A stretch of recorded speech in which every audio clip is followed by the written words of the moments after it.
Eu disse para você que através da nossa ciência, então, nós criamos aquele tipo de incubadora, o chamado renascer das águas e do Espírito. Nós vimos que as pessoas, quando vinham do restauro do adenovírus, o vírus que atacava o cérebro, nós víamos que o mal era retirado da pessoa. Era uma das premissas da máquina. Havia uma reprogramação e cada humano daquele, através de um protocolo da máquina, havia um software chamado Jesus, comandando aquele hardware, aquela inteligência artificial. E aí as pessoas, depois que os seus leucócitos eram controlados milimetricamente, entre aspas, ou seja, com uma precisão muito grande, havia a limpeza do organismo e viam que as pessoas vinham mais bondosas daquele procedimento de renascer das águas e do Espírito, que era você receber a cepa de neurônios artificiais que levavam hormônios sintéticos em quantidades absurdamente mínimas, e seus leucócitos então faziam a função de distribuí-lo em toda a corrente sanguínea. E a religião corre num processo paralelo, explicando cientificamente para você. Às vezes você tem aquele livro da Bíblia e você acha que aquilo é algo Harry Potter, algo fantasioso. Para um ateu, por exemplo, que nem o Drauzio Varela, aquilo lá, o livro de Harry Potter e o livro da Bíblia, são coisas semelhantes, são produtos da ficção da mente humana. E aí o Drauzio verá, depois que eu explicar para eles, que não se trata disso. Um exemplo bem básico, bem clássico é Gênesis, o livro de Gênesis, primeiro livro da Bíblia, Gênesis 9:4, aonde Deus fala para nós humanos, aonde que nossa alma está. A nossa alma está presente no sangue.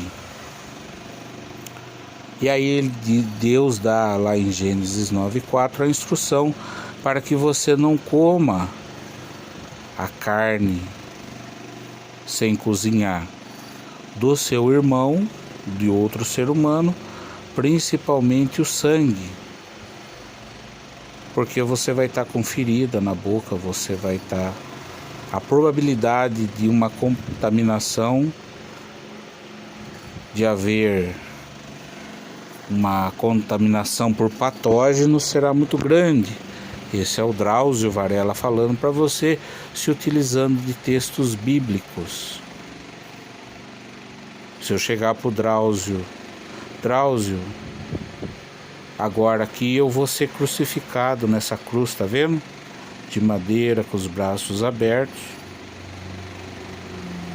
E você, como um dos meus discípulos, depois que me tirarem dessa cruz, você pique em pedacinho o meu corpo e extraia o meu sangue, e você, como um dos meus 12 mestres, os meus 12 geneticistas, um dos meus 12 cientistas, você beba do meu sangue e coma da minha carne.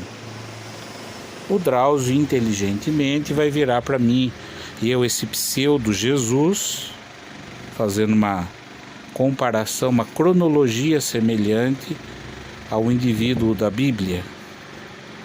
Ele fala: olha, se eu comer e beber do seu sangue, a probabilidade de eu me contaminar com doenças, patógenos, de haver um contágio é muito grande, né?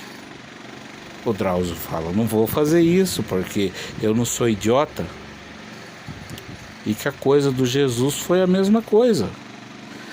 Às vezes você fala, pensa na sua cabecinha que aquele negócio que Jesus falou, beba do meu sangue, coma da minha carne, fazer isso em minha memória. Você faz em memória de, referindo-se ao cadáver do morto, né? Faço essa lápide em memória de Dona Maria Teresa Franco. A lápide só foi feita em memória do cadáver, do morrido, né? Do morto. E Jesus falou esse texto na Bíblia, foi traduzido de maneira equivocada, mas o texto é claro. Tanto que aquilo é verdade, que os 12 apóstolos de Jesus deveriam se alimentar do cadáver do Jesus, que está escrito explicitamente, não está velado, não está escrito de maneira interpretativa na Bíblia. A Bíblia é muito... Você acaba fazendo leitura daquele texto e ele sai muito interpretativo. E há textos, há palavras de Jesus que são diretas. E não tem como você distorcer aquilo que foi dito.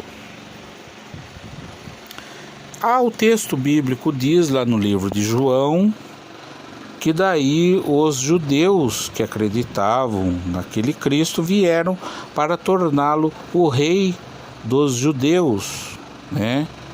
Eram milhares de pessoas que queriam carregá-lo no colo, levá-lo até o templo e dizer: esse daqui é o verdadeiro nosso rei. E Jesus ficou puto da vida com isso, né? Ele xingou todo mundo e falou: vocês são uns sacanas, porque vocês vêm aqui falar comigo, ter comigo essa conversa pelo pão que perece.